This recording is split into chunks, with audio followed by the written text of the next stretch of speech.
তাআলা কোরআনে কারীম বলছে, লিল্লাহি মা ফিস সামাওয়াতি ওয়া মা ফিল আরদ, আকাশ এবং জমিনের ভিতরে যা কিছু আছে সব কিছুর মালিকানা কার? জোরে বলেন কার? আল্লাহ রাব্বুল আলামিন হচ্ছেন এর একচ্ছত্র মালিক। সুতরাং বান্দাদের কাছে কিছুদিনের জন্য এগুলিকে আমানত রাখা হয়েছে। আমাদের ঘর আছে, বাড়ি আছে, ব্যবসা আছে, বাণিজ্য আছে, জায়গা আছে, জমিন আছে, গরু আছে, বাছুর আছে, এই সবগুলি কিছুদিনের জন্য আমাদের কাছে কি রাখা হয়েছে? আমানত। আমানতের মাল আপনি আপনার ইচ্ছা মতো খরচ করতে পারবেন না। আমানতের মাল কি ইচ্ছা মতো খরচ করা যায়? যায় না। আমানতের মালকে খরচ করতে হলে মূল মালিকের ইচ্ছা অনুযায়ী খরচ করতে হবে। মূল মালিককে আল্লাহ রাব্বুল আলামিন বলছেন, ইন্নাল্লাহা আশতারা মিনাল মুমিনিনা আনফুসাহুম ওয়া আমওয়ালাহুম বিআন্না লাহুমুল জান্নাহ। আমি আমার মুমিনের জান এবং মালকে খরিদ করে নিয়েছি, বিনিময় জান্নাত দিয়ে দিয়েছি। তোমার কাছে যে জান আছে, মাল আছে, এটা তোমার নয়, এটা আমার আমানত তোমার কাছে। সুতরাং এই আমানত খরচ করতে হবে মূল মালিকের ইচ্ছা অনুযায়ী। সমাজের এক শ্রেণীর লোক প্রচুর বিত্তের মালিক হবে, সমাজের এক শ্রেণীর লোক প্রচুর বিত্ত এবং সম্পদের মালিক হয়ে ভোগ বিলাসের আনন্দের স্রোতে ভেসে যেতে থাকবে, নিজেকে ভাসিয়ে দেবে। আর এক শ্রেণীর লোক অনাহারে অর্ধাহারে কষ্ট করবে। এ বিধান ইসলামের নয়। কেউ থাকবে 10 তলায় আর কেউ থাকবে গাছতলায়, কেউ খাবে পোলাও, কোরমা, বিরিয়ানি, আর কারো কিসমতে মরিচ পোলাও হবে না। এ বিধান আল্লাহর নয়। ইসলামের বিধান হচ্ছে যে আল্লাহ যে সব সম্পদ মানুষকে দান করেছেন, এই সম্পদের ভিতরে বিত্তহীনদের অধিকার রাখা হয়েছে। বিত্তহীন যারা গরিব, যাদের কিছু নাই, তারা আপনার করুণার পাত্র নয়। কি বলেন? তারা কি ধনীদের করুণার পাত্র? কোরআনে কারিমে আল্লাহ বলেন, ওয়াল্লাযীনা ফী আমওয়ালিহিম হাক্কুন লিস-সাইলি ওয়াল মাহরুম। ধনীদের সম্পদের ভেতরে গরিবদের, বিত্তহীনদের অধিকার রয়েছে। সে অধিকার আদায় করে দাও। দান করা এমনি দিয়ে দেওয়া এক জিনিস। গরিবদেরকে, বিত্তহীনদেরকে ইসলাম করুণার পাত্র বানায় নাই, বলেছে অধিকার। অধিকারটা বড় মজবুত কথা, এই কথার লোড আছে, ওয়েট আছে। আপনার আমার সম্পদের, অর্থাৎ যাদের বিত্ত আছে, বিত্ত সম্পদওয়ালা সম্পদশালী লোকেদের সম্পদের ভেতরে গরিবদের অধিকার রয়ে গেছে। সে অধিকার আদায় করতে হবে। ইসলাম সকল মানুষের দারিদ্র্য দূর করে বেঁচে থাকার মৌলিক অধিকার প্রতিষ্ঠিত করেছে। রাসূল করিম সাল্লাল্লাহু আলাইহি ওয়াসাল্লাম বলেছেন, লাইসা লি ইবনি আদম হাক্কুন সিওয়া হাযিহিল খিসাল, বাইতুন ইয়াসকুনুহু ওয়া সাওবুন ইউয়ারি আওরাতাহু ওয়া জালফাল খুবজি ওয়াল মা, আখরাজাহু তিরমিজি। তিরমিজি শরীফের হাদিসের ভেতরে এসেছে, রাসূল করিম সাল্লাল্লাহু আলাইহি ওয়াসাল্লাম বলেছেন, প্রত্যেকটি বনি আদমের তার বাস করার জন্য একটা গৃহ, এবং লজ্জা ঢাকার জন্য, শীত নিবারণের জন্য তার বস্ত্র, আর ক্ষুধা মিটাবার জন্য তার পানি আর রুটি ইত্যাদির ব্যবস্থা করতে হবে। চাই সে মুসলমান হোক, আর হিন্দু হোক, আর খ্রিস্টান হোক। বনি আদম, আদমের সন্তান যে মানুষ, যে তার এই অধিকার ইসলাম প্রতিষ্ঠিত করেছে। আজ বলা হচ্ছে খাদ্য, বস্ত্র, বাসস্থান সমাধান দেবে অমুকরা তমুকরা, এরকমের স্লোগান হয় না? ওরা দিতে পারবে না, ওরা দিতে পারে নাই। খাদ্য, বস্ত্র, শিক্ষা, চিকিৎসা, বাসস্থানের গ্যারান্টি দিয়েছে কোরআন, দিয়েছে আল্লাহ রসুল জনাব মুহাম্মদ রাসূলুল্লাহ সাল্লাল্লাহু আলাইহি ওয়াসাল্লাম। ইসলাম অর্থনৈতিক নিরাপত্তার জন্য যে সব পন্থা অবলম্বন করেছে, সেটা হচ্ছে যে সমাজের কর্মক্ষম সকল ব্যক্তি রুজির জন্য পরিশ্রম করবে, কেউ বসে থাকতে পারবে না। এটা হচ্ছে ইসলামের নিয়ম, কেউ বসে থাকতে পারবে না। কোরআনে কারীম বলছে, فإذا قضيت الصلاة فانتشروا في الأرض وابتغوا من فضل الله فإذا قضيت الصلاة যখন তোমার নামাজ সম্পূর্ণ হয়ে গেল ফান্তাশিরু ফিল আরদ ছড়িয়ে পড়ো আমার জমিনের উপরে ওয়াবতাগু মিন ফাদলিল্লাহ আর আমার অনুগ্রহ অনুসন্ধান করো। রুজি কামানো কোনো খারাপ জিনিস না। কেউ মনে করে সারাদিন বসে বসে আল্লাহর জিকির করব, কেউ দুনিয়াটারে ঝামেলা মনে করে জঙ্গলে চলে যেতে চায়।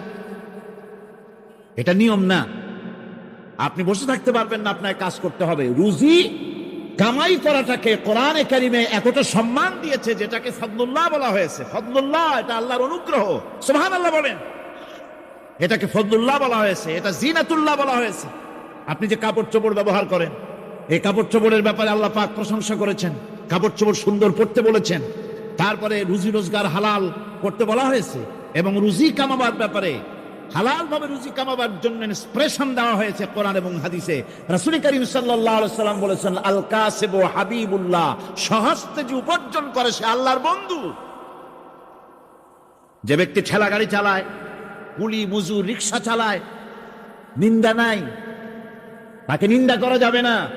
রিকশাওয়ালাও একটা গুরুত্বপূর্ণ দায়িত্ব পালন করছে। কুমার, কামার, তাঁতি, জেলে, ধোপা, নাপিত সবাই কাজ করছে। প্রত্যেক কাজের সম্মান ইসলাম দেয়, সুবহানাল্লাহ। সমস্ত কাজের সম্মান আছে, শুধুমাত্র সম্মান নাই চুরির কাজের, ডাকাতির কাজের, সন্ত্রাসের কাজের, চাঁদাবাজির কাজের, মাস্তানির কাজের। এই সব কাজ নিন্দনীয় এবং এই সব কাজ নিতান্ত বাজে কাজ। এ কাজের কোনো সম্মান নাই। সম্মান হচ্ছে নিজের হাতে কামাই করে সারা দিনে এক মুঠো খাবারও যদি খান, আপনার খাবারের চাইতে হালাল খাবার কারো হতে পারে না। আল্লাহর বন্ধু সোজা কথা না। আল কাসিবু হাবিবুল্লাহ, সহস্ত উপার্জনের এত বরকত। সেজন্য অর্থনৈতিক নিরাপত্তার জন্য সমাজের প্রত্যেকটি কর্মক্ষম লোককে কাজ করতে হবে। কি করতে হবে? নামাজ পড়া হয়ে গেছে, এখন আর বসে থাকা চলবে না। নেমে পড়ুন কাজের জন্যে, আল্লাহর অনুগ্রহ অনুসন্ধান করুন। এরপরে আল্লাহ পাক বলছেন, আমার অনুগ্রহ রুজি কামাও, আর রুজি কামাবার সময় ওয়াজকুরুল্লাহ যিকরান কাসীরা লাআল্লাকুম তুফলিহুন। আর জিকির করবা আমার বেশি, আমার জিকির করবা। বলা হচ্ছে রুজি অনুসন্ধান করো, আর বলা হচ্ছে আমার জিকির করো। তো জিকির আর রুজি সন্ধানের ভিতরে সামঞ্জস্য কি? সামঞ্জস্যটা হচ্ছে এই যে আপনি যখন উযকুরুল্লাহ কাসীরান, আপনাকে বেশি করে জিকির করতে হবে। জিকির মানে কি? স্মরণ করা। জিকির মানে কি? স্মরণ করা। আল্লাহকে স্মরণ করেন। রুজি যখন কামাতে যাবেন স্মরণ করবেন কারে? চিল্লায় কোন কারে? আপনি রুজি কামাবার জন্য চাকরি করতেছেন, অফিসে বসে যদি আল্লাহ রাব্বুল আলামিন আপনার স্মরণে থাকে, তাহলে ঘুষ খাওয়া আপনার জন্য সম্ভব হবে না। কথা ঠিক কিনা? আল্লাহ পাক বলছেন, রুজি কামাবার জন্য তুমি যে পরিশ্রম করবে, ওই পরিশ্রমের সময় বেশি বেশি জিকির করো, আমারে স্মরণ রাখো। অফিসে বসে যখন তুমি কাজ করবে, আমি যদি স্মরণে থাকি, তাহলে তুমি ঘুষ খাইতে পারবে না। তুমি জমিন চাষ করবে, জমিন চাষ করার সময় আমি যদি তোমার স্মরণে থাকি, জমিনের আইল ঠেলা তোমার পক্ষে সম্ভব হবে না। যত রকমের রুজি রোজগারের পথ আছে, আমাকে স্মরণ করো, খারাপ পথ থেকে বাঁচো, হালাল ভাবে রুজি কামাও। হালাল রুজির ভিতরে আল্লাহ রব্বুল আলামিন বরকত দিয়া দিবেন। আর কাজ করার জন্য বলা হয়েছে, রাসূল করিম সাল্লাল্লাহু আলাইহি ওয়াসাল্লাম বলেছেন, ইজা সাল্লাইতুমুল ফাজরা ফালা তানুমু আন তালবি আরযাকিকুম। ফজরের নামাজ পড়া হয়ে গেছে, ঘুমায়ো না। আমাদের একটা আম অভ্যাস হয়ে গেছে ফজরের নামাজ পড়ে ঘুমানো। হাদিস শরীফে বলা হচ্ছে, ফজরের নামাজ পড়া হয়ে গেছে, ঘুমায়ো না। রুজি তালাশ করো, রিজিক তালাশ করো, নিজের সাহায্য করো, অন্যকে সাহায্য করো, নিজের সংসারের জন্য কাজ করো, অন্যের জন্যও করো। হালাল ভাবে রুজি কামাই করে বউকে একটা ব্লাউজ কিনে দিয়েছেন, একটা শাড়ি কিনে দিয়েছেন, বাচ্চাকে ক্লাসের বই কিনে দিয়েছেন, বাজার থেকে মাছ তরিতরকারি কিনে। অক্ষম ব্যক্তিদেরকে সহযোগিতা করবে, যারা নাকি উপার্জন করতে পারে না, ওই জাতীয় লোকদেরকে তারা সহযোগিতা করবে। ওয়াকফুলু গানিয়ুহুম ফাকিরাহুম, সেই সমাজের যারা নাকি সামর্থ্যবান তারা রোজগার করবে এবং গরিবদেরকে সহযোগিতা করবে। আল্লাহর নবী বলেছেন, সে ব্যক্তি মোমেন নয়, সে ব্যক্তি মোমেন নয়, সেই ব্যক্তি মোমেন নয়। সাহাবায়ে কিরাম হতচকিত হয়ে উঠলেন, প্রশ্ন করলেন, নবীজি কোন ব্যক্তি মোমেন নয়? আল্লাহর নবী বলেন, যেই ব্যক্তি পেট পুরে আরাম করে ঘুমায় গেল এ কথা জানার পর যে তার প্রতিবেশী না খেয়ে শুয়ে আছে, ক্ষুধার যন্ত্রণায় কাতরাচ্ছে, এ কথা জানার পরে যেই মুসলমান ব্যক্তি আরাম করে পেট ভরে খেয়ে ঘুমায়, সে কখনো মোমেনের দাবি করতে পারে না, মোমেন হতে পারে না। কত বড় কথা!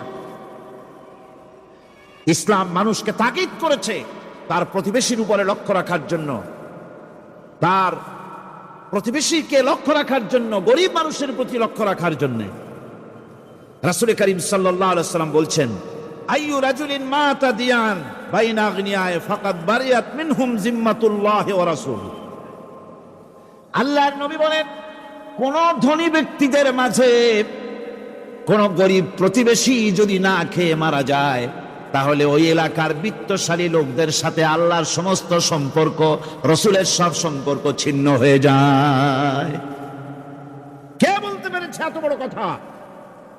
মানুষের অর্থনৈতিক নিরাপত্তার জন্য কত বড় কথা বলেছে ইসলাম, বলেছে বিশ্বনবী জনাবে মুহাম্মদ রাসূলুল্লাহ সাল্লাল্লাহু আলাইহি ওয়াসাল্লাম। আল্লাহ রাব্বুল আলামিন বলেন,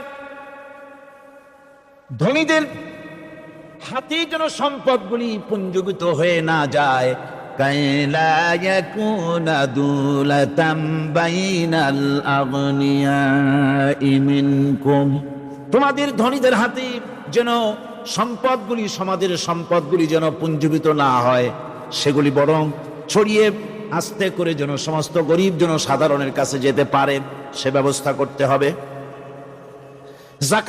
যাকাত প্রদানের মাধ্যমে ধনীদের কাছ থেকে নিয়ে গরিবদেরকে দিয়ে দিতে হবে।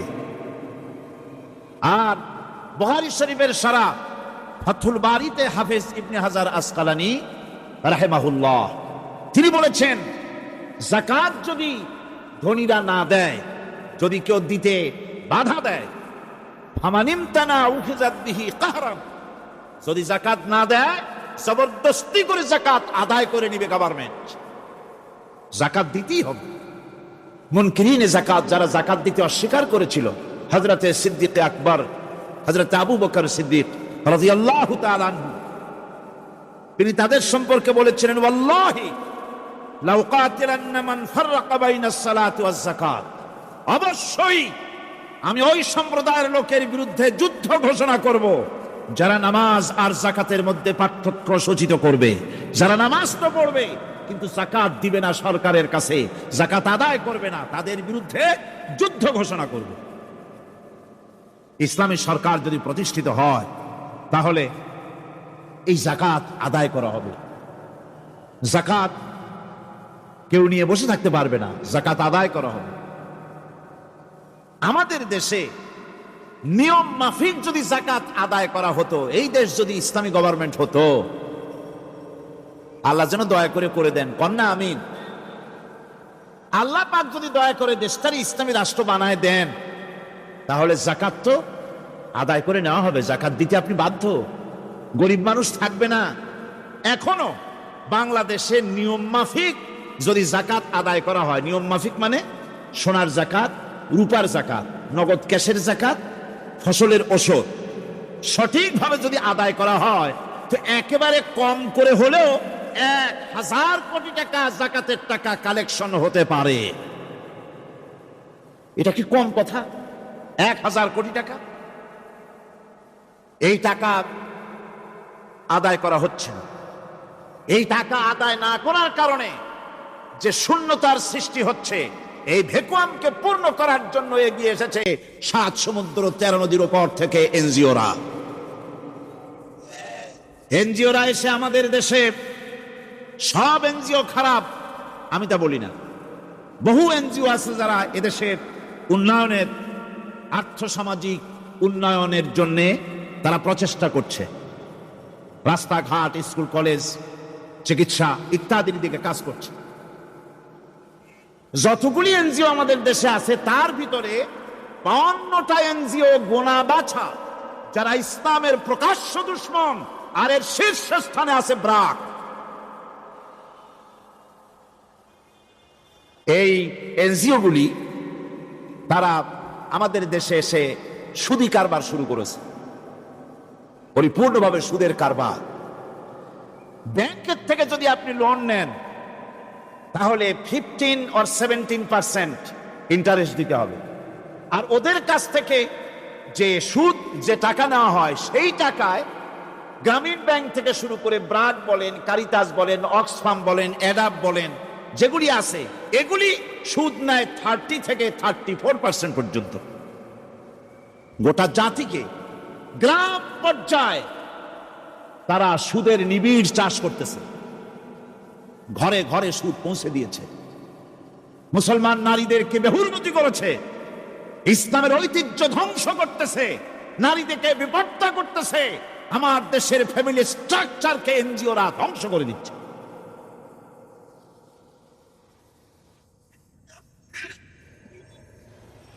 সুতরাং এনজিওরা এই সুযোগটা পেত না। যদি জাকাত কালেকশন করা হতো আর জাকাত দিয়ে, জাকাত যে সব জায়গায় খরচ করতে হয় সেই খরচ করার জায়গাগুলিতে সঠিকভাবে যদি ব্যয় করা হতো এই অবস্থা হতো না। বাংলাদেশের সম্পদের অভাব নাই। যারা বলে বাংলাদেশ গরিব, আমি তাদের সাথে একমত নই। আক্ষরিক অর্থে বাংলাদেশ গরিব নয়, বাংলাদেশের সম্পদ আছে। বাংলাদেশে যে জিনিসটার অভাব সেটা হচ্ছে ইনসাফ ভিত্তিক বন্টনের অভাব।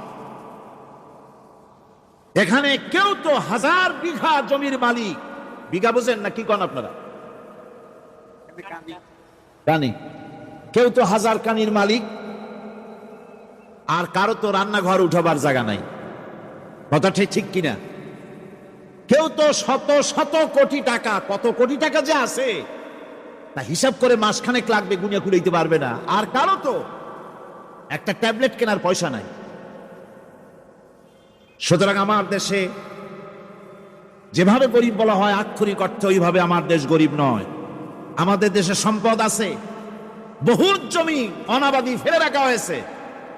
রাসূল করিম সাল্লাল্লাহু আলাইহি ওয়াসাল্লাম বলেছেন, সেই ব্যক্তির জমিন রাখার অধিকার নাই যে ব্যক্তি তা চাষের আওতায় না আনে। আছে না বহুত জমি পড়িয়া? আবাদযোগ্য জমি আমাদের দেশে আছে যা, তার 2,40,00,000 একর। আমাদের ভূমি সম্পদ রয়েছে, বনজ সম্পদ যা আছে সেটা হচ্ছে 32,53,860 একর জুড়ে বিরাট বনজ সম্পদ আমাদের আছে। ভূমি সম্পদ আছে, বনজ সম্পদ আছে। আমাদের রয়েছে পানি সম্পদ, প্রায় 250 নদী, 3,600 বর্গ মাইল জুড়ে নদীগুলো প্রবাহিত আছে। আমাদের পানি সম্পদ আছে। আমাদের গ্যাস সম্পদ আছে, যে গ্যাস অন্তত 100 বছর চলতে পারে। প্রত্যেক বাড়িতে বাড়িতে গ্যাসের সংযোগ দিলেও 100 বছরে ফুরাবে না। আলহামদুলিল্লাহ কইতে ইচ্ছা করে না? জোরে কোন আলহামদুলিল্লাহ। আমাদের গ্যাস সম্পদ রয়েছে, আমাদের মৎস্য সম্পদ আছে, পশু সম্পদ আছে, কৃষি সম্পদ আছে, আরো রয়েছে বিপুল জনশক্তি। জনশক্তি কাজ সবচাইতে বার্ডেন মনে করা হয়। জনশক্তিকে বলা হয় বাংলাদেশের সবচাইতে বড় সমস্যা, জনশক্তি সমস্যা। এটা হচ্ছে যে সরকার আসে তারই ভূতে পায়, যে যায় লঙ্কা সে আর মানুষ হালে ফেরে না, মানুষগুলি তার জন্য জ্বালা। অথচ এই মানব শক্তি হচ্ছে শ্রেষ্ঠ শক্তি।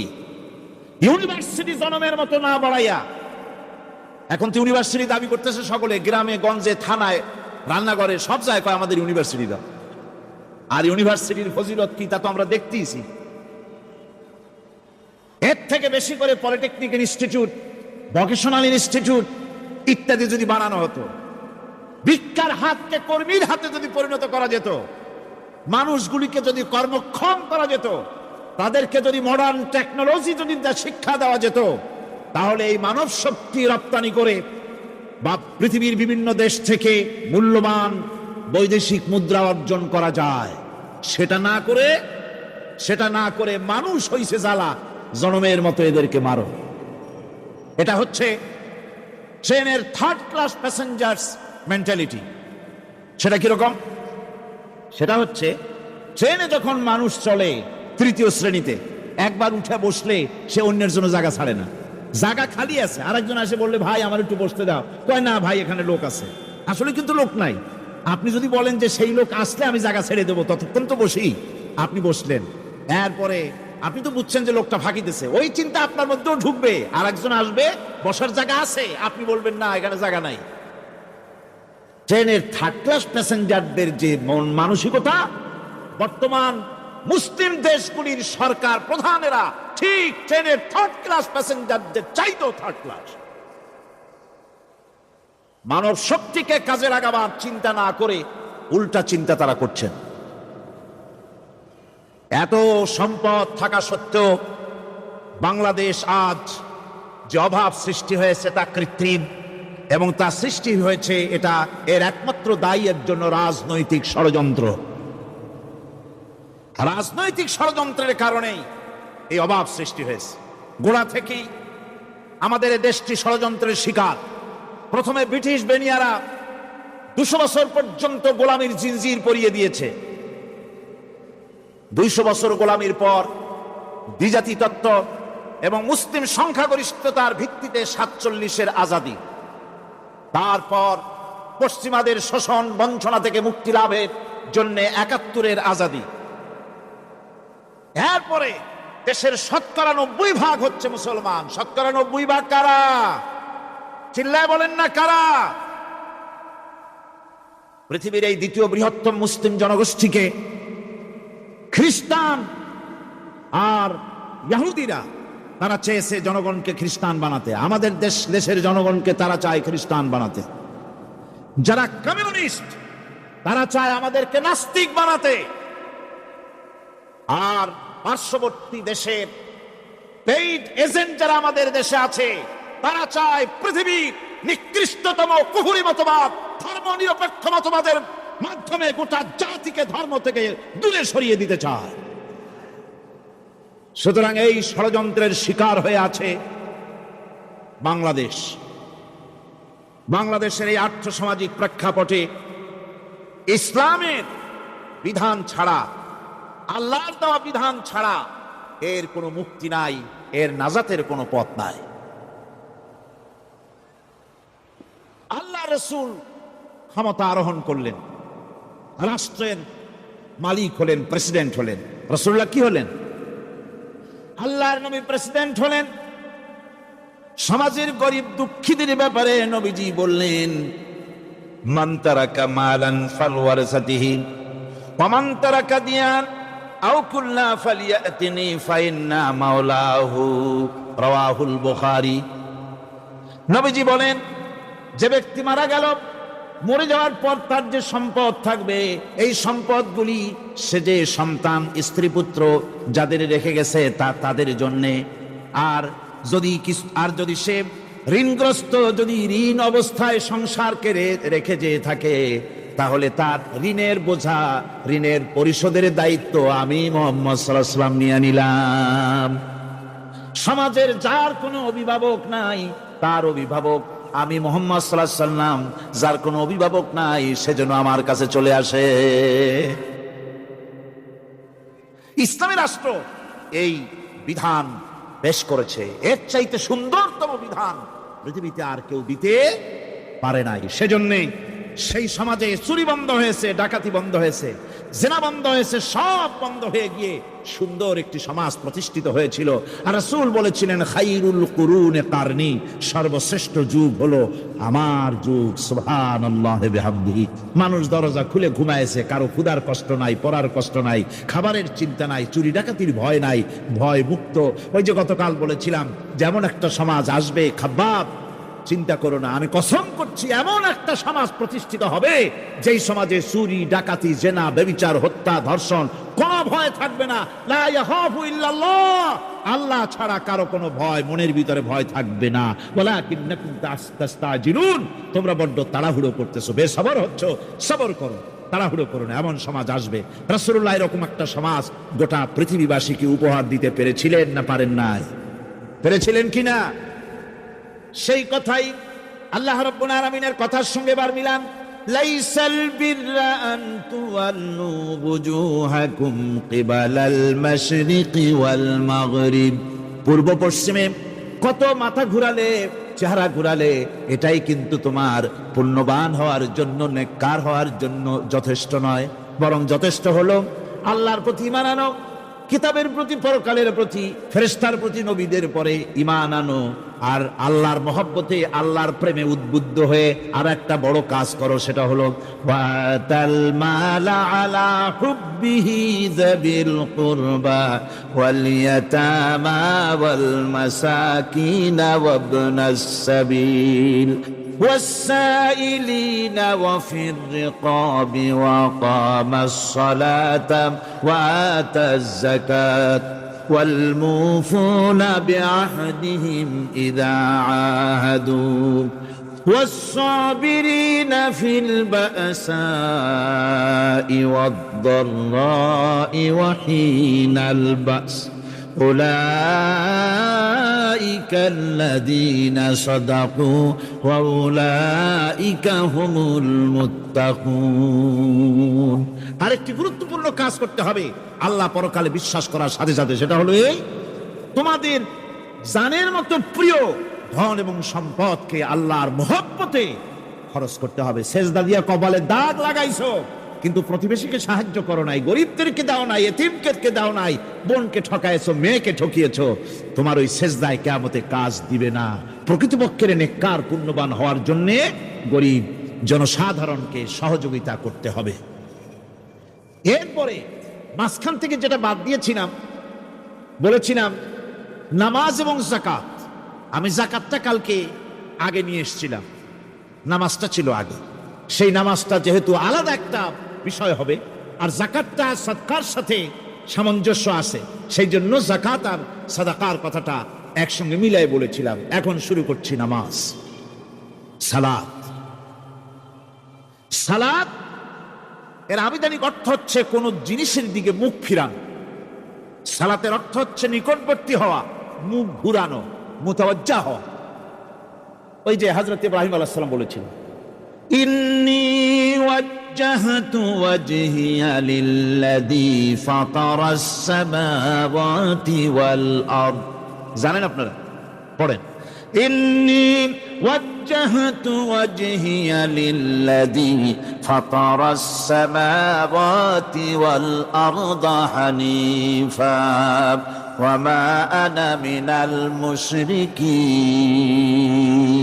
নিশ্চয় আমার মুখ ঘুরায় দিলাম তার দিকে যিনি আকাশ এবং জমিনের স্রষ্টা, সব কিছুর মালিক যিনি, তার দিকে আমি মুতাওয়াজ্জা হলাম। নামাজের অর্থই হচ্ছে মুতাওয়াজ্জা হওয়া, মুখ ঘুরিয়ে দেওয়া, চেহারা ঘুরিয়ে দেওয়া। আর নামাজের আরেক অর্থ হচ্ছে নিকটবর্তী থেকে আরো নিকটবর্তী হওয়া। আমরা কি নিকটবর্তী হতে চাই? না বুঝতে কবেন কি? নিকটবর্তী হইতে চাই কার? আল্লাহ। আমরা কি আল্লাহর নিকটবর্তী হতে চাই? আল্লাহ রাব্বুল আলামিন বলেন, নিকটবর্তী হতে হলে ওয়াসজুদ ওয়াকতারিব, সেজদা দাও আর সেজদার মাধ্যমে আমার নিকটবর্তী হয়ে যাও। সেজদা দিলেই আল্লাহর নিকটবর্তী হওয়া যায়। কোন সুবহানাল্লাহ। সাহাবী, আল্লাহ নবীর সাহাবী প্রশ্ন করেছেন, নবীজি বান্দা কখন আল্লাহর নিকটবর্তী হয়ে যায়? নবীজি বলেছেন, বান্দা যখন সেজদা দেয় তখন আল্লাহর বান্দার মাঝে কোনো হিজাব থাকে না, একদম আল্লাহ পাকের নিকটবর্তী হয়ে যায় বান্দা যখন সেজদায় পড়ে যায়। সুতরাং নামাজ হচ্ছে নিকটবর্তী হওয়া, সালাত এটা হচ্ছে নিকটবর্তী হওয়া। নামাজ ফরজ হওয়ার কারণ হচ্ছে এই যে মানুষ আল্লাহর বান্দা বা গোলাম হিসেবে সৃষ্টি হয়েছে, তাই একমুখী হয়ে রবের বন্দিগি করা এটা হচ্ছে তার স্বাভাবিক একটা প্রকৃতি। আল্লাহ রাব্বুল আলামিন এই প্রকৃতির দাবি মিটাবার জন্যই নামাজের ব্যবস্থা করেছেন। মানুষের ফিতরত, মানুষের নেচার, মানুষের ফিতরত হচ্ছে এই যে কারো না কারো কাছে মাথা নত করা, হাত জোড় করা, মাথা নত করা, সার্বভৌমত্বের মালিক কাউকে মনে করা, হাত জোড় করতে হলে, মাথা নত করতে হলে, সার্বভৌমত্বের মালিক হিসেবে কাউকে গ্রহণ করতে হলে আল্লাহর বিকল্প কেউ আছে নাকি? ইসলামের মূল দাওয়াতটা হলো ফিতরাত অনুযায়ী দাওয়াত দেওয়া হয়েছে, মানুষ যেন মাথা নত করে, গোলামি করে। এজন্য আল্লাহ রাব্বুল আলামিন বলেছেন যে আমি মানুষ এবং জিনকে সৃষ্টি করেছি, তার কারণটাই হলো মা খালাকতুল জিন্না ওয়াল ইনসা ইল্লা লিয়াবুদুন। মানুষ আর জিন জাতিকে সৃষ্টি করা হয়েছে ইবাদতের জন্য, গোলামির জন্য। ইবাদত আর গোলামি এটাই করতে হবে, গোলামি করতে হবে, দাসত্ব করতে হবে। আর এই দাসত্ব, আল্লাহর আনুগত্যই গোলামির দাওয়াত দিয়েছেন দুনিয়ার সব নবীরা। কোন নবী বলেন নাই যে আমার গোলামি করো। কেউ বলেছেন? বলেন জোরে, কেউ বলেছেন? আল্লাহ পাক বলেন ওয়ালাকাদ বা'আসনা ফি কুল্লি উম্মাতির রাসূলা আন ইবুদুল্লাহা ওয়াজতানিবুত তাগুত। প্রত্যেক জাতির জন্য আমি রাসূল প্রেরণ করেছি, তারা মানুষকে দাওয়াত দিয়েছেন এই কথা বলে যে এক আল্লাহর গোলামি করো, তিনি ছাড়া কোনো ইলাহ নাই, আইনদাতা নাই, বিধানদাতা নাই, তার গোলামি, তার সামনে মাথা নত করে দাও। আর প্রত্যেক নবীর যুগেই নামাজ রোজা শরীয়তের মধ্যে ছিল। নামাজ রোজা কম বেশি প্রত্যেক নবীর জামানায় আল্লাহ পাক এটাকে বাধ্যতামূলক করেছিলেন। নামাজ রোজা যাকাত সব নবীদের জন্য বাধ্যতামূলক ছিল, তার উম্মতের জন্য বাধ্যতামূলক ছিল। নামাজ হচ্ছে তাওহীদের অবশ্যম্ভাবী এক বহির্প্রকাশ। তাওহীদের জন্য তাওহীদবাদী মানুষ যারা, তাদেরকে নামাজ আদায় করতেই হবে। আকীদা বিশ্বাসের দিক থেকে তাওহীদ যদি হয় পুরা দ্বীনের মূল উৎস, তাহলে আমলের দিক থেকে নামাজ হচ্ছে পুরা দ্বীনের মূল ভিত্তি। নামাজ হচ্ছে আমলের মূল ভিত্তি, এর বাস্তবায়ন ছাড়া দ্বীন পূর্ণ হয় না। নামাজ মুমিনের কেবলমাত্র একটি উত্তম আমলই নয়, বরং নামাজ হচ্ছে ইমানের মূল ভিত্তি। যার কাছে নামাজ নাই তার কাছে কিছুই নাই। রাসূল কারীম সাল্লাল্লাহু আলাইহি ওয়াসাল্লাম বলেছেন যে নামাজ যে ব্যক্তি পড়ে না, আল্লাহ পাকের সাথে তার কোনো সম্পর্ক বাকি থাকে না। সুতরাং এই নামাজটা হচ্ছে এই যে একমাত্র একাগ্র চিত্তে আদবের সাথে আল্লাহর সামনে রুজু হয়ে যাও। কোরআনে কারীম বলছে মুনিবিনা ইলাইহি ওয়াত্তাকুহু ওয়া আকিমুস সালাতা ওয়া লা তাকুনু মিনাল মুশরিকিন।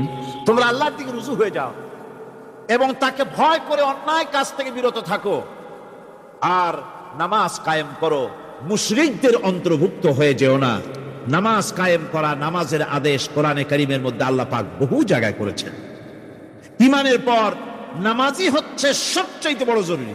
একজন মানুষ ঈমান আনলো, যেমন কালকে একজন ঈমান এনেছে, ঈমান আনার সাথে সাথে তার প্রথম কাজ কি বলুন? বলেন প্রথম কাজ কি? ফজরের নামাজের আগে একজন ইসলাম কবুল করলেন, তার প্রথম দায়িত্ব নামাজকে আদায় করে দেওয়া, ফজরের নামাজ পড়া। জোহরের আগে কেউ ঈমান আনলো, তার প্রথম দায়িত্ব জোহরের নামাজ আদায় করা। আসরের নামাজের আগে ঈমান এনেছে, তার প্রথম দায়িত্ব হলো আসরের নামাজ আদায় করা। তার মানে হলো ঈমান আনার পর একজন ঈমানদারের প্রথম দায়িত্ব হচ্ছে নামাজ। গুরুত্বপূর্ণ বিষয়, খুব ভালো করে শুনতে হবে, ইয়াদ রাখতে হবে প্রত্যেকটি মুসলমানের। এই নামাজ কি জিনিস, কেমনে আদায় করতে হবে, আদায় না করলে কি হবে, গুরুত্বপূর্ণ এই কথাগুলি প্রত্যেকের স্মরণ রাখতে হবে। হযরত মূসা আলাইহিস সালামকে আল্লাহ রাব্বুল আলামিন ওহী প্রদান করলেন। যেদিন ওহী দিলেন, ওহী দিয়ে সেই মুহূর্তে আল্লাহ পাক তাকে শোনালেন ইন্নানি আনাল্লাহ লা ইলাহা ইল্লা আনা ফা'বুদনি ওয়া আকিমিস সালাতা লিযিকরি। নিশ্চয়ই আমি আল্লাহ, আমি ছাড়া কোনো ইলাহ নাই, আমার গোলামি করো, আমার দাসত্ব করো, আর আমার শরণার্থে নামাজ কায়েম করো। নামাজ নামাজ নামাজ কায়েম করতে হবে। এটাই হচ্ছে ইমানের সবচেয়ে বড় দাবি। অন্যত্র আল্লাহ পাক বলছেন, কুল ইন্না হুদাল্লাহি হুয়াল হুদা ওয়া উমিরনা লিনুসলিমা লিরাব্বিল আলামিন। হে নবী বলুন, প্রকৃতপক্ষে আল্লাহর হেদায়েত হচ্ছে সঠিক হেদায়েত। সত্যিকারের হেদায়েত কার হেদায়েত? আল্লাহ পাকের হেদায়েত। এবং তার পক্ষ থেকে নির্দেশ করা হয়েছে যে সারা জাহানের মালিকের সামনে মাথা নত করে দাও। মাথা নত করবেন কার কাছে? আল্লাহ পাকের কাছে। ওয়া আনাকিমুস সালাতা ওয়াত্তাকুহু ওয়া হুয়াল্লাযী ইলাইহি তুহশারুন। আর নামাজ প্রতিষ্ঠা করো, আল্লাহ রাব্বুল আলামিনের ভয়তে সমস্ত অপরাধমূলক কাজ থেকে, অসামাজিক কার্যকলাপ থেকে বিরত থাকেও। আর একদিন মনে রেখো, তোমাদের সকলকেই আল্লাহ রাব্বুল আলামিনের দরবারে উপস্থিত হতে হবে। নামাজ ঈমান থাকা না থাকার প্রমাণ। ঈমান আছে কি ঈমান নাই এর প্রমাণ কি? নামাজ। আল্লাহ পাক বলছেন, ফালা সাদ্দাকা ওয়ালা সাল্লা ওয়ালাকিন কাযযাবা ওয়া তাওয়াল্লা। কিন্তু না সে সত্য মেনে নিল, আর না সে সালাত আদায় করলো, বরং সত্যকে মিথ্যা মনে করে ফিরে গেল। নামাজটাই হচ্ছে একজন মানুষের সে মুমিন না কাফের তা প্রমাণ করার জন্য। এটাই হচ্ছে মূল কথা। কিয়ামতের দিন মানুষ যে জাহান্নামে যাবে, জাহান্নামের জন্য, জাহান্নামে যে সব কারণে যাবে তার মধ্যে বড় কারণ কালকে বলেছিলাম, দেখি মনে আছে নাকি? বড় কারণ কয়টা? কয়টা? আলহামদুলিল্লাহ মনে আছে।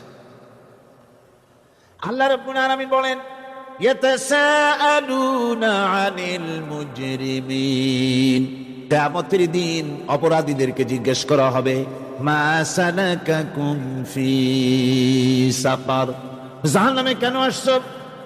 জবাবে তারা বলবে, ক্বালু লাম নাকু মিনাল মুসাল্লিনা ওয়া লাম নাকু নুতঈমুল মিসকিন। নামাজ পড়ি নাই, আর এতিম মিসকিনদের খেতে দেই নাই, এই কারণেই জাহান্নামে এসেছি। কল নাউযুবিল্লাহ। নামাজ যারা পড়বে না জাহান্নামে যেতে হবে। কোথায় যেতে হবে? কেউ কেউ মনে করতে পারবেন নামাজের ওয়াজ তো বহু শুনছি, এর চাইতে গুরুত্বপূর্ণ জিনিস আর নাই। নামাজের চাইতে গুরুত্বপূর্ণ ইবাদত আল্লাহর সৃষ্টি করেন নাই। মুসলমানের জন্য সর্বশ্রেষ্ঠ ইবাদত কি? চিল্লায় এখন জোরে বলেন কি? এই নামাজ। আকসার মানুষের নামাজ হয় না। যারা আমরা নামাজ পড়ি, বহু লোকের নামাজ পড়ে ঠিক, কিন্তু নামাজ আদায় হয় না। আমি সে কথা বলবো সামনের দিকে, প্রাণ খুলে শুনবেন, কাজে লাগবে ইনশাআল্লাহ। কোন ইনশাআল্লাহ? আকীদাগত দিক থেকে ঈমান হলো তাওহীদের স্বীকৃতি, আর আমলের দিক থেকে নামাজ হচ্ছে তাওহীদের বহিঃপ্রকাশ। আপনি মুসলমান তা প্রমাণ হবে নামাজ দিয়ে। নামাজহীন ঈমানের দাবি মূল্যহীন। যার নামাজ নাই তার ঈমানের দাবি করার কোনো মূল্যই নেই। অনেক এরকম কথা বলে, হুজুর আমি মানুষটা নিতান্ত খারাপ, যাই মনে করেন, গ্রামে রাস্তা বানাইছি, ব্রিজ করে দিয়েছি, কালভার্ট করেছি, এতিম মিসকিনদের তাও মাঝে মধ্যে খাবার দেই। নামাজ হচ্ছে ইসলামের গণ্ডির মধ্যে প্রবেশের প্রমাণ। কোরআনে কারীম বলছে, ফাইন তাবু ওয়া আকামুস সালাতা ওয়া আতাউস যাকাতা ফাইখওয়ানুকুম ফিদ্দীন। সূরা তাওবা এসেছে। তারা যদি তওবা করে আর নামাজ কায়েম করে, যাকাত যদি আদায় করে, তাহলে এখন তোমাদের সে দ্বীনি ভাই। এখন ভাই হয়ে গেল। একটু আগে ছিল কাফের মুশরিক, এখন তোমার দ্বীনি ভাই। দ্বীনের গণ্ডির মধ্যে প্রবেশ করা, কলেমা পড়ার সাথে সাথেই নামাজ। নামাজ হচ্ছে দ্বীনের প্রধান গেট, দ্বীনের প্রধান তোরণ। দ্বীনের মধ্যে প্রবেশ করার জন্য এই গেট দিয়ে প্রবেশ করতে হবে। সুতরাং এই নামাজের এতই গুরুত্ব দেওয়া হয়েছে। ইসলাম যদি ক্ষমতায় আসে, আল্লাহ যেন এনে দেন, জোরে কোন আমিন।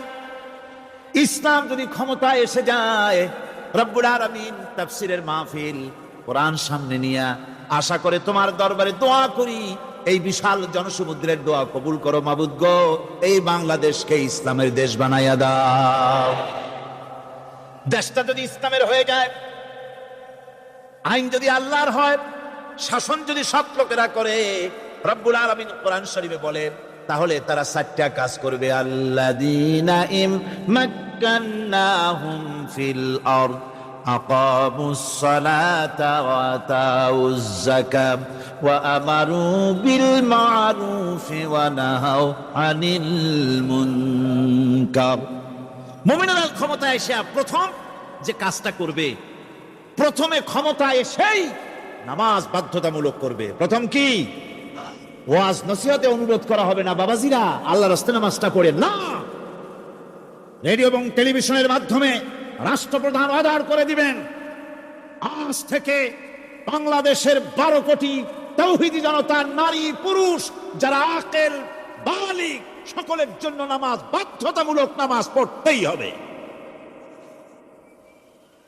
তো অর্ডার।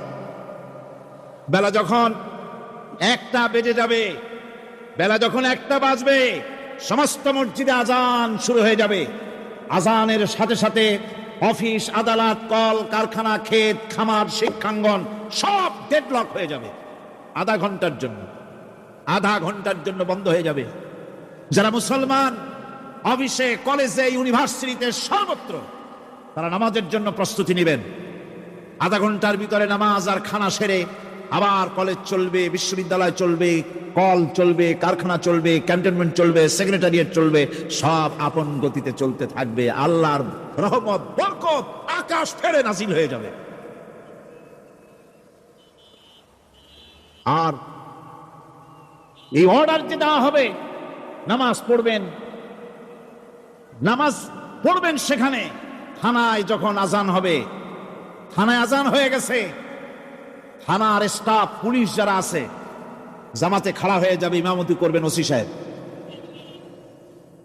এসপির অফিসে এসপি সাহেব ইমামতি করবেন, ডিসি সাহেব তার অফিসে ইমামতি করবেন, মন্ত্রী সেক্রেটারিয়েট ইমামতি করবেন, প্রেসিডেন্ট বঙ্গভবনে ইমামতি করবেন, বিশ্ববিদ্যালয়ের ভাইস চ্যান্সেলরের ইমামতিতে সে জায়গার মুসলমান ছাত্র ছাত্রী, শিক্ষক শিক্ষয়িত্রী এক জামাতে নামাজ আদায় করবে। এই যদি হয় চিত্র দেশের, অপরাধ থাকবে। থানায় ওসি সাহেব নিজেই যদি জামাতের ইমামতি করেন, এইভাবে নামাজ আদায় করেন পুলিশদের নিয়ে জামাতে, ঘুষ আর খাবে তারা? এসপি সাহেবের অফিসে, ডিসি সাহেবের অফিসে মন্ত্রীরা যদি এভাবে নামাজ কায়েম করে, তাহলে কি অন্যায় অপরাধ কিছু থাকবে সমাজে? থাকবে না। সুতরাং নামাজ বাধ্যতামূলক করে দেওয়া হবে। নামাজ বাধ্যতামূলক, সকলকে নামাজ পড়তে হবে। নামমাত্র মুসলিম জাতির রাষ্ট্র ক্ষমতা গ্রহণ করাই হলো ইসলামী শাসন ব্যবস্থা নয়। ইসলাম ক্ষমতায় গিয়া অমুসলিমদের উপরে শাসন জারি করবে, আর অন্যান্য সরকারের মতো আমোদ ফুর্তি করে রাস্তাঘাট বানায় টানায় সিটে শুয়ে থাকবে, তা না। রাস্তা হবে, ঘাট হবে, কলেজ হবে, সব হবে, কিন্তু যারা মুসলমান তাদেরকে নামাজ পড়তে হবে। গোটা জনগণকে শাসক আর শাসিত উভয় গোলাম হবে আল্লাহ। উভয় গোলাম হবে কার? তখন প্রেসিডেন্টের বাবার ক্ষমতা নাই নিজের কোন আইন চালু করে, পার্লামেন্টের বাবার ক্ষমতা নাই ইসলামের বিরুদ্ধে টু শব্দটি করতে পারে। সেখানে শাসক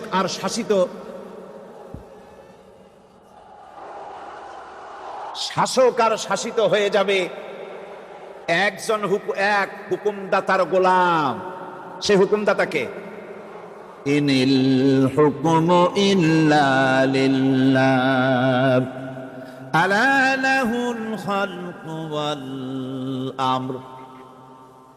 প্রেসিডেন্ট থেকে শুরু করে শাসক আর শাসিত সব আইন মানবে ওই আল্লাহ রাব্বুল আলামিনের, যিনি এই তামাম জাহান সৃষ্টি করেছেন। সৃষ্টি যার আইন চলবে সেই আল্লাহ রাব্বুল আলামিনের,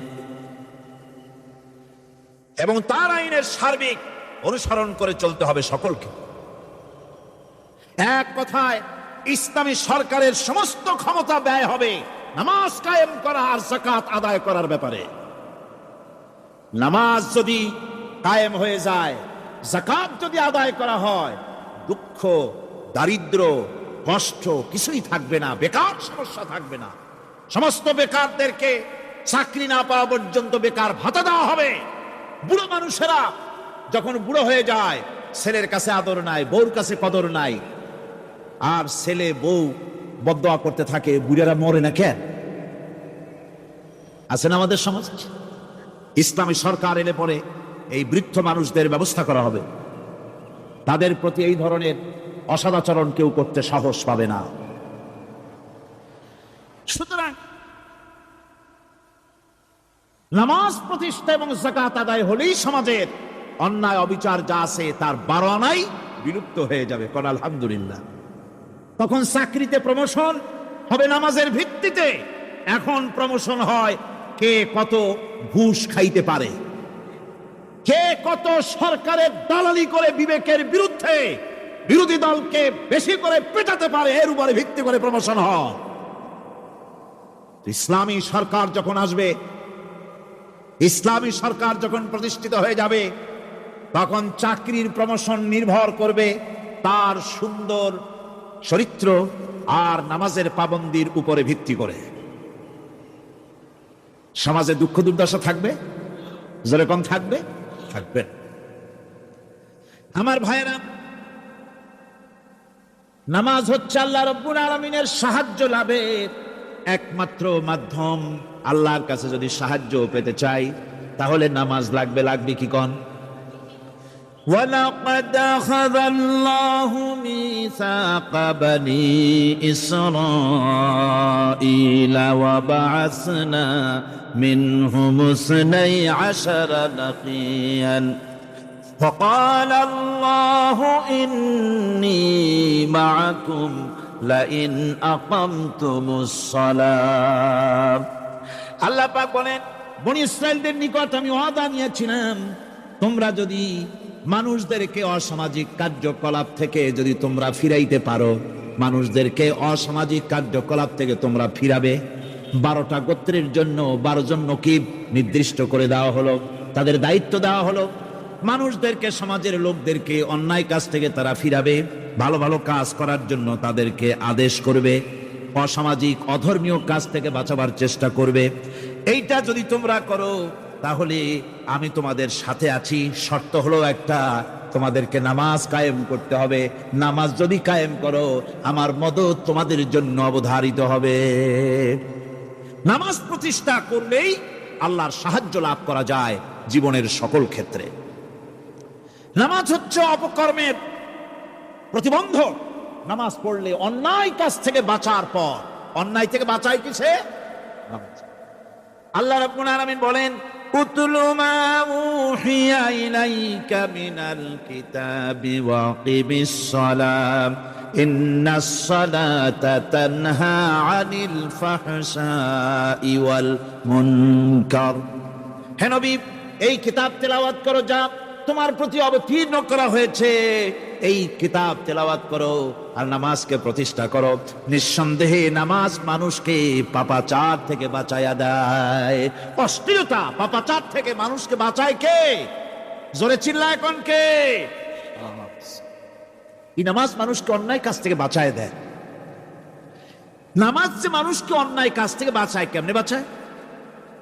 আমরা যে নামাজ পড়ি, এই নামাজে তো আমাদেরকে অন্যায় কাজ থেকে বাঁচাইতে পারে না। নামাজি বহুত মানুষ আছে অন্যায় করে, করে কিনা? কোন না করে না? করে। নামাজি অথচ অন্যায় করে। আর আল্লাহ বলছেন নামাজিকে, নামাজ তাকে অশ্লীলতা থেকে ফিরায়। তাহলে কথা কারটা ঠিক? আল্লাহরটা। জোরে বলেন, কারটা ঠিক? অবশ্যই আমার আল্লাহর কথা হক।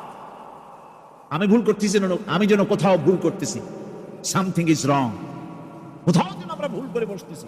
সেই ভুলটা কি আমরা আবিষ্কার করতে চেষ্টা করবো ইনশাআল্লাহ। প্রথম যে কথাটা সেটা হচ্ছে এই যে আমরা যা নামাজে পড়ি আমরা তা বুঝি না। কথা ঠিক কিনা? আমি যদি এখন প্রশ্ন করি সামি আল্লাহু লিমান হামিদা অর্থ কি, কম ফার্স্ট ডিভিশনে কয়েকটা লেটার নিয়ে ফেল করবেন, এরকম লোক আছেন না নাই? সুবহান রাব্বিয়াল আলা অর্থ কি জানি না, সুবহান রাব্বিয়াল আযীমের অর্থ কি জানি না, দোয়া কুনুত অর্থ কি জানি না, তাশাহুদ অর্থ কি জানি না, সূরা ফাতিহার অর্থ কি জানি না। এমন কি উজুর মধ্যে কয়টা ফরজ তাও অনেকের জানা নাই। কথা কি বেশি বললাম না ঠিক বলছি? একজনে জিজ্ঞেস করলো, মিয়া উজুতে কয় ফরজ? হুজুর কি মনে করেন, এটা বুঝি জানি না, এটা তো সাধারণ ব্যাপার, বলেন না কয় ফরজ? উজুতে তো 17 ফরজ। কি কি কয় হাত ধোয়া, পাও ধোয়া, মুখ ধোয়া, নাক ধোয়া, চোখ ধোয়া, জিহ্বা ধোয়া, মাথা ধোয়া। বলতে বলতে গুনে দেখা গেল প্রায় 19টার মতো বলছে। বলা হলো, মিয়া বললেন আপনি উজুতে ফরজ 17টা, কইলেন আপনি 19টা। কয় হুজুর জানি আরো, বলি না আপনাদের ভয়তে। উজু জানে না, নামাজ জানে না, তাকেই নামাজ কেমনে ফিরাবে অন্যায় কাজ থেকে? কথা বুঝতে পেরেছেন? নামাজে কি পড়ি? নামাজে দাঁড়ায় গেলাম, আল্লাহু আকবার, অর্থ কি? চিল্লায় কন্না আল্লাহু আকবার। এরকম না, মুসলমানের মতো গলা ছেড়ে দিয়ে চিৎকার দিয়ে বলেন আল্লাহু আকবার। এই আল্লাহু আকবার, আল্লাহ সর্বশ্রেষ্ঠ, তার চাইতে বড় আর কেউ নাই। এই কথা দিনরাত 24 ঘন্টার ভিতরে শত শতবার বলি, একবার দুইবার না, শত শতবার বলি আল্লাহ সর্বশ্রেষ্ঠ। এই কথা বলার পরেও মনের মধ্যে অন্য কেউ বড় হয়, আল্লাহর বড়ত্ব যেভাবে মুখ দিয়া বলি ওইভাবে কার্যত পালন করি না। নামাজে আল্লাহু আকবার বললাম, এরপরে সানা পড়লাম, তারপরে সূরায়ে ফাতিহা পড়লাম। সূরায়ে ফাতিহার ভিতরে যে সমস্ত কথাগুলি বললাম সেই কথাগুলি বুঝি না, কি বলেছি তাও জানি না। এরপরে সুবহান রাব্বিয়াল আলা বলেছি, সুবহান রাব্বিয়াল আযীম বলেছি, সামি আল্লাহু লিমান হামিদা বলেছি, অর্থ কি জানি না। আল্লাহ তা শুনতে পান, যে ব্যক্তি আল্লাহর প্রশংসা করেন তিনি তা শুনতে পান। নামাজের মধ্যে আইডিয়া দেওয়া হচ্ছে, তুমি যে আল্লাহর জন্য নামাজ পড়তেছো, প্রশংসা করতেছো, এটা এমন নয় যে আল্লাহ পাক দেখছেন না বা শুনতেছেন না। তুমি যা বলতেছো, প্রশংসা করতেছো, আল্লাহ পাক তা শুনতে পাচ্ছেন। সামি আল্লাহু লিমান হামিদা, সুবহান রাব্বিয়াল আলা, আমি মহান সর্বশ্রেষ্ঠ আল্লাহ রাব্বুল আলামিনের পবিত্রতা ঘোষণা করছি, আমি তার প্রশংসা করছি। সূরা ফাতিহার কি আমরা বলি আপনারা ব্যাখ্যা দেখে বুঝে নিয়েন, সেগুলি আমি এখানে বলে বাকি কথা সব শেষ করতে পারবো না। এরপরে আমরা নামাজের মধ্যে দোয়া কুনুত পড়ি। সেই দোয়া কুনুতে যে কি ওয়াদাটা করি, অন্তত আমার তো মনে হয় সাধারণ মানুষের মধ্যে 99.9 লোকেরা জানে না দোয়া কুনুতে কি পড়ে, অর্থ বোঝে। দোয়া কুনুতের মধ্যে বলা হচ্ছে আল্লাহুম্মা ইন্না নাস্তাঈনুকা, হে আল্লাহ আমি তোমার কাছে সাহায্য চাই। কার কাছে সাহায্য চাই? আল্লাহর কাছে সাহায্য চাই। নামাজের ভিতরে বলতেছেন, এই কথা যদি অর্থ আপনি জানতেন যে তোমার কাছে সকল ব্যাপারে সাহায্য চাই তোমার কাছে, এই কথাটা যদি মনে প্রাণে বুঝতেন, তাহলে দুনিয়ায় কোনো মাজারে গিয়া মরা জিন্দা মানুষের কাছে গিয়া নিজের ছেলে মেয়ে চাইতেন না, চাকরির উন্নতি চেতেন না। আপনি নামাজের ভিতরে বলতেছেন আপনার কাছে, আয় আল্লাহ আপনার কাছে সর্বপ্রকারের সাহায্য আপনার কাছে চাই। নামাজের ভিতরে কিসের মধ্যে বলতেছেন? বিশ্বাস যদি করতেন, যদি বুঝতেন, তাহলে যত বড় পীর আসুক দেশ থেকে আর বিদেশ থেকে, সন্তান চাওয়ার জন্য পাগল হয়ে পায়ের উপরে পড়ে থাকতেন না, আল্লাহর কাছেই চাইতেন। কার কাছে চাইতেন? এরপরে বলতেছেন আস্তাগফিরুকা, তোমার কাছে ক্ষমা চাই, গুনাহ করেছি, অনেক গুনাহ করেছি, তোমার কাছে ক্ষমা চাই, কারণ সাহায্য করতে পারো তুমি, গুনাহ মাফ করতে পারো তুমি। গুনাহ মাফ করার ক্ষমতা কি আছে পৃথিবীর কারো? আকাশে জমিনে আল্লাহ ছাড়া মানুষের গুনাহ কেউ মাফ করতে পারে? এরপরে বলতেছি অনুমিনু বিকা, আয় আল্লাহ আমি তোমার উপরে ঈমান এনেছি, পরিপূর্ণভাবে তোমার উপরে ঈমান এনেছি, ওয়া নাতাওয়াক্কালু আলাইক, আর তোমার উপরেই কেবলমাত্র ভরসা করেছি। ঈমান এনেছি তোমার উপরে, ভরসা করছি তোমার উপরে। এই কথাগুলি যদি আমরা বুঝতাম, তাহলে আত্মাটা বড় হয়ে যেত, মাথাটা আল্লাহ ছাড়া কারো সামনে নত হতো না। ঠিক না বেটি? আল্লাহ ছাড়া কারো সামনে মাথা নত হতো না। আল্লাহর উপরই ভরসা, তোমার উপর ভরসা করছি, তোমার উপর ঈমান এনেছি। এরপরে বলছি ওয়ানুসনি আলাইকাল খায়র, সর্বপ্রকার কল্যাণের সাথে তোমার প্রশংসা করতেছি। ওয়ানাশকুরুকা, আর তোমার কৃতজ্ঞতা স্বীকার করছি, আমি তোমার শুকর আদায় করি, সর্ব ব্যাপারে তোমার শুকর আদায় করি। আর কি করি? ওয়ালা নাকফুরুকা, আমি কুফরি করি না, অকৃতজ্ঞ নই, আমি তোমার কৃতজ্ঞ বান্দা, আমি অকৃতজ্ঞ নই, একথা আপনি নামাজের মধ্যে বলেন, কিন্তু কৃতজ্ঞতা স্বীকার করেন না। আল্লাহ যে ছেলে দিয়েছে শুকর আদায় করেন না, আল্লাহ যে সুন্দরী বউ বা ভালো বউ দিয়েছেন শুকর আদায় করেন না, আল্লাহ সন্তান দিয়েছে শুকর আদায় করে না, আল্লাহ রাব্বুল আলামিন চাকরি দিয়েছেন, বাড়ি দিয়েছেন, জায়গা দিয়েছেন, জমিন দিয়েছেন, যৌবন দিয়েছেন, স্বাস্থ্য দিয়েছেন, শুকর আদায় করে না। আল্লাহ পাক বলেন, বান্দারে যে অবস্থায় থাকো শুকর আদায় করো।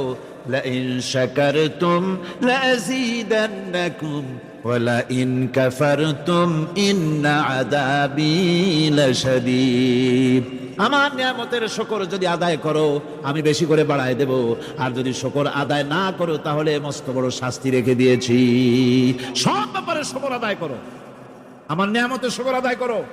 চোখ দিয়ে দেখতে পাও, কও আলহামদুলিল্লাহ। মুখ দিয়া কথা বলতে পারো, কও আলহামদুলিল্লাহ। যা খাও মজা লাগে বলো আলহামদুলিল্লাহ। কাজ করতে পারো বলো আলহামদুলিল্লাহ। সব ব্যাপারে আল্লাহর শুকর আদায় করতে হবে। শুকরিয়া আদায় করলে রব্বুল আলামিন তারে আরো বাড়ায় দিবেন। এই কথাই বলতেছি, আল্লাহ শুকর করি আর তোমার সাথে আমি কুফরি করি না, কৃতজ্ঞ আমি নই। ওয়া নাখলাউ ওয়া নাতরুকু মান ইয়াফজুরুকা, আর আমি ওয়াদা করতেছি এই কথা, তোমার সাথে যারা প্রকাশ্য দুশ্মনী করে, যারা প্রকাশ্য গুনার মধ্যে লিপ্ত আছে আর তোমার সাথে দুশ্মনী করে, ওদের সাথে আমার সমস্ত সম্পর্ককে ছিন্ন করে দিলাম। দেখছেন নামাজে কি কইলেন আপনি? আপনি নামাজে কত বড় কথা বললেন। ওয়ানাতুরুকু মাইয়া ফুজুরুকা, আয় আল্লাহ আমি ওয়াদা করছি তোমার সাথে যারা দুশ্মনী করে, যারা প্রকাশ্য গুনাহ করে, তাদেরকে আমি পরিত্যাগ করছি, তাদের সাথে আমার কোনো সম্পর্ক নাই। এই কথা বলার পরে আপনার সম্পর্ক কার সাথে একটু চিন্তা করেন তো। আপনার বন্ধু কারা? ইলেকশন আসলে ভোট দেন কাদেরকে? কাদের চা খাওয়ান, কাদের চান্দা দেন? একটু চিন্তা করেন, অঙ্কের সাথে মিলায় নেন। তাহলে দেখুন, মুখে বলে এক কথা, কাজে করে আর একটা। আরে কি কয়? চিল্লায় কোন আরে কি কয়? আর এই মুনাফিকি করতেছেন কার সাথে? আল্লাহর সাথে। কোন নাউজুবিল্লাহ। নামাজে কি পড়েন সেটা যদি জানতেন, অবশ্যই আল্লাহ রাব্বুল আলামিনের কথা কার্যকরী হয়ে যেত। ইন্নাস সালাতা তানহা আনিল ফাহশাই ওয়াল মুনকার। নামাজ মানুষকে পাপের কাজ, অশ্লীলতা থেকে ফিরাতে পারে। আল্লাহ ইন্না বসায়ছেন, নিশ্চয়ই, বেশক, অবশ্যই নামাজ পাপ থেকে ফিরাবে। কিন্তু কেমনে ফিরাবে নামাজ তো বুঝি না। নামাজ তো বুঝি না, খালি সেজদা দেয় জনমের মতো। আর সেজদা কি? নামাজে যদি দেখে ইমাম দেরি করতেছে, আত্মাহিয়াত পড়তে দেরি হয়ে যাচ্ছে, পিছন থেকে সিগন্যাল মারে, ঠিক কিনা? বেয়াদব, বেয়াদব। তোমার নামাজ, তোমার আত্মাহিত আগে শেষ হয়েছে, তাতে কি হয়েছে? চুপ করে বসে থাকো। ইমামকে কাশি দিয়া সতর্ক করার অধিকার তোমার নাই।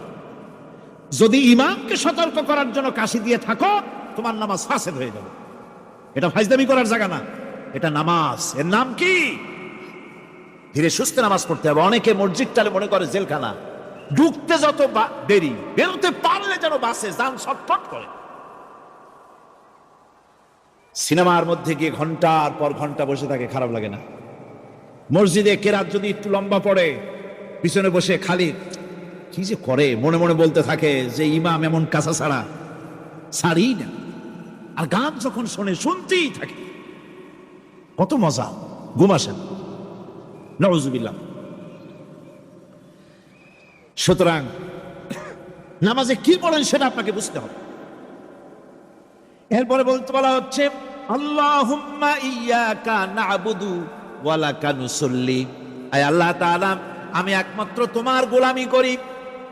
নামাজে বলতেছেন একমাত্র তোমার গোলামি করি।